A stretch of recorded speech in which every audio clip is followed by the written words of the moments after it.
আল্লাহ পাক বলেন মিকাইল তুমি কি আমার এই মালাকুল মউতের দায়িত্ব নিবা? কয় আল্লাহ। কুদরতি সিজদায় পড়ে গেলেন। জিবরাইল এত বড় ফেরেশতা, তিনি কুদরতি পায়ে সিজদায়, আল্লাহর কুদরতি পায়ে সিজদায় লুটে পড়ে বলেন আল্লাহ আমার দ্বারা সম্ভব না, আমাকে মাফ করে দাও। আবার মিকাইল আল্লাহর কুদরতি পায়ে সিজদায় পড়ে বললেন আল্লাহ আমাকে মাফ করে দাও। আবার ইসরাফিলকে বললেন ইসরাফিল আমার এই মউতের দায়িত্ব নাও। কয় আল্লাহ আমি তাও পারবো না, আমাকে মাফ করে দাও। আল্লাহর কুদরতি পায়ে সিজদায় লুটে পড়ল। এবার আল্লাহ পাক মালাকুল মউত আজরাইলকে ডাক দিয়ে বলল এই আজরাইল, এই মাটি আদমকে তৈরি করার জন্য, মাটি আনার জন্য আমি জিব্রাইলকে পাঠাইছি, জিব্রাইল পারে নাই। মিকাইলকে পাঠাইছি, মিকাইল পারে নাই। ইসরাফিলকে পাঠাইছি, ইসরাফিল পারে নাই। এ আজরাইল, আমি তোমাকে আদেশ করেছিলাম, তুমি আদমের মাটি নিয়ে এসেছো জমিন থেকে, এবার এই মুহূর্তের দায়িত্ব তুমি নিবা। হযরতে আজরাইল আলাইহিস সালাম ৭০,০০০ বছর আল্লাহর কুদরতি পায়ে কান্না করেছিল এই দায়িত্ব থেকে অব্যাহতির জন্য। আল্লাহু আকবার, আরো জোরে বলেন আল্লাহু আকবার। আল্লাহ রাব্বুল আলামিন এবার মৃত্যুকে দাঁড় করালেন ৪ জন ফেরেশতার সামনে। মৃত্যু একটা মাখলুক, প্রাণী। এই মৃত্যু মাখলুককে আবার হাসরের মাঠে আল্লাহ পাক জান্নাতি এবং জাহান্নামীদের মাঝখানে দাঁড় করাবেন একটা দুম্বা বা ভেড়ার আকৃতি দিয়ে। আল্লাহু আকবার বলেন। কিন্তু এই ফেরেশতাদের সামনে যখন দাঁড় করাইছেন, এই ফেরেশতাদেরকে হযরতে জিবরাইল, হযরতে মিকাইল, হযরতে ইসরাফিল, হযরতে আজরাইলের থেকেও বড় আকৃতি এই মৃত্যুর আকৃতি। আল্লাহু আকবার বলেন। আমি আপনাদেরকে বলি এই 252টি রাষ্ট্র পৃথিবীর মধ্যে রয়েছে, একই সঙ্গে 252টি রাষ্ট্রের মধ্যে যদি 10 জন করে লাখ মারা যায়, তাহলে বলেন তো আজরাইল ফেরেশতা কোন কোন জায়গায় যাবে, কোন রাষ্ট্রে যাবে? কথা বলেন ঠিক কিনা? আল্লাহ রাব্বুল আলামিন বললেন না না, আমি আজরাইল ফেরেশতার মাধ্যমে অসংখ্য অগণিত ফেরেশতা নিযুক্ত রেখেছি পৃথিবীর আনাচে কোনাচে, যেখানে জীবন আছে। কুল্লু নাফসিন যায়কাতুল মাউত, যেখানে জীবন মৃত্যু সেখানেই আছে। আল্লাহু আকবার। জীবন যেখানে মৃত্যু সেখানে। এবার বলেন তো, আপনারা হাত তোলেন তো, কারা কারা মরবেন না, মৃত্যুবরণ করবেন না? কারা কারা? বুঝে নাই, বুঝে নাই। মৃত্যুবরণ করবেন না কারা কারা? কেউ নাই, একজনও নাই। মৃত্যুবরণ আমরা সবাই, কথা বোঝে না। মৃত্যুবরণ করব না কে কে? মৃত্যুবরণ করবেন না? সারা জীবন দুনিয়া থাকতে পারবেন?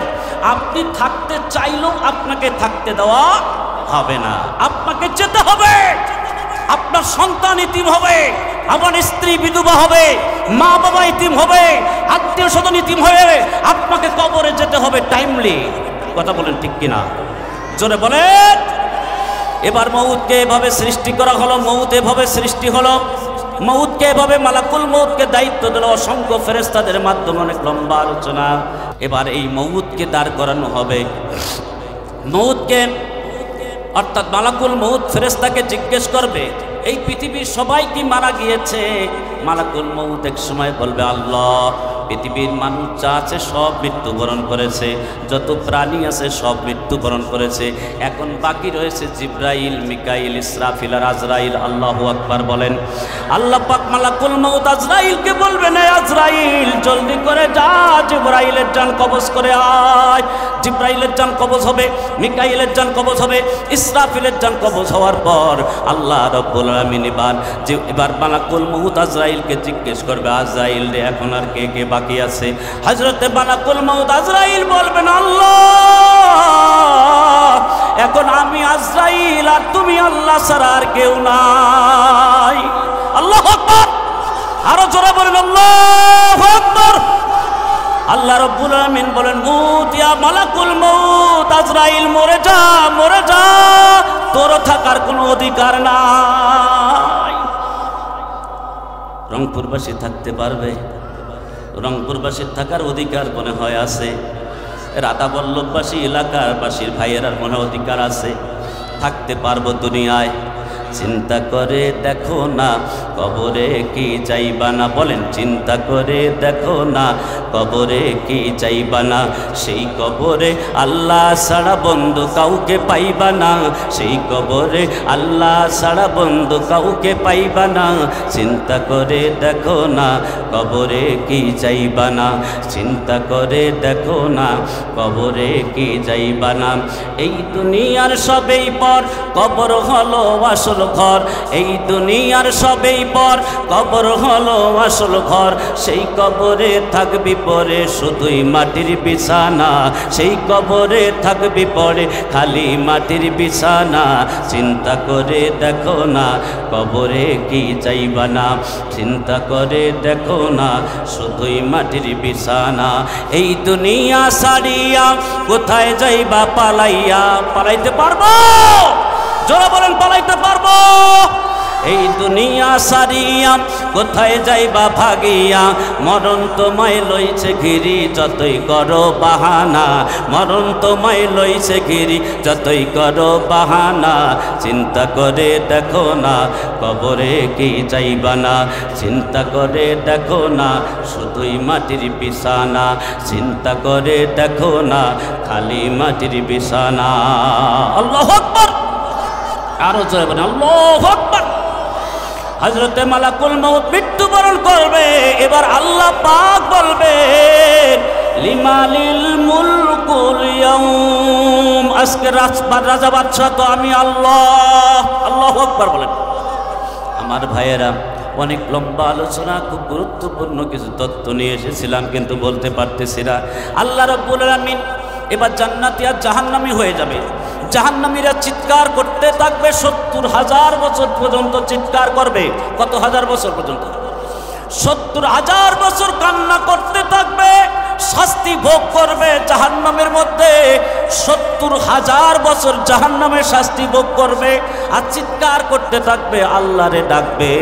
দুনিয়াতে যতবার আল্লাহরে ডাকলে জান্নাত ওয়াজিব হয়ে যেত, তার থেকে বেশি বার জাহান্নামের মধ্যে তারা আল্লাহরে ডাকবে, কিন্তু ডাকিয়ে কোনো লাভ হবে না।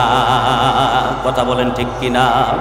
আমার ভাইয়েরা, জাহান্নামীরা চিৎকার করতে করতে থাকবে।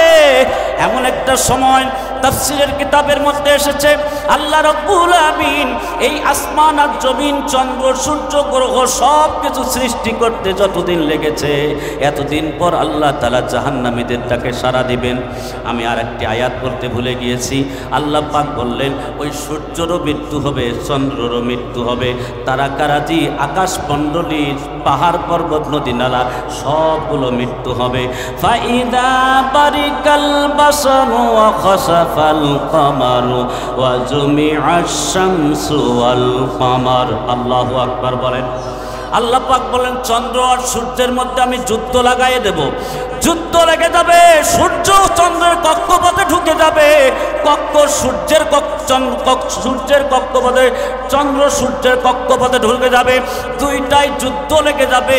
আর ঠাস ঠাস করে এসে তারাকারাজিগুলো জমিনের মধ্যে পড়ে যাবে, মৃত্যুবরণ করে ফেলবে। পাহাড় পর্বত, আকাশমণ্ডলী সবগুলো মৃত্যুবরণ করে যাবে। আল্লাহ পাক বললেন ইজা সুলসিলাতিল আরদু সিলসালাহা ওয়া আখরাজাতিল আরদু আসকালাহা ওয়া ক্বালাল ইনসানু মা লাহা। আল্লাহু আকবার বলেন। এই জমিনটা আল্লাহ পাক উলট পালট করে দিবে, ধাক্কার পর ধাক্কা। এ রংপুরবাসী, রাধাবল্লভবাসী ভাইয়েরা, আমার আল্লাহ কত বড় রব একটু বোঝার জন্য অনেক কথা নিয়ে এসেছিলাম, বলতে পারি নাই। আল্লাহ পাক এই জমিনকে এত শক্ত করেন নাই যে আপনার ঘরের পাশে বারান্দার মধ্যে কদুর বীজ লাগাইয়ে দিয়েছেন, আস্তে করে মাটি ফেটে কদুর বীজ থেকে দুটো গাছ গাজায় পাতা বের হয়ে আসে। কথা বলেন ঠিক কিনা? আল্লাহ বান্দার জন্য জমিনটা এত শক্ত করেন নাই। আবার দেখেন আল্লাহ পাক জমিনকে এত শক্ত করেন নাই যে আপনার ৫তলা ১০তলা বিল্ডিং মাটির নিচের মধ্যে দেবে যাচ্ছে নাকি? বড় বড় বিল্ডিং রংপুর শহরের মধ্যে আছে, দেবে যাচ্ছে না। আল্লাহ মাটিকেও এত শক্ত আর নরম করেন নাই যাতে মাটির নিচে ডুবে যায়। আবার মাটিকে এত শক্ত করেন নাই যেন গাছপালা বান্দা লাগাইলে না গাজায় যায়। কি চিন্তা করো ভাইয়েরা আমার, একটু চিন্তা করে দেখো, তিনিই তো হলেন রব। তিনি কে? এবার দেখেন আল্লাহ রাব্বুল আমিন জাহান্নামীদেরটাকে সাড়া দিবেন। দীর্ঘ ৭০,০০০ বছর পর তাদেরটাকে সাড়া দিবে। আল্লাহ পাক রাগান্বিত হবেন, বলবেন ও জাহান্নামীরা, কেন তোমরা আমারে ডাকছো? কি কারণে ডাকছো?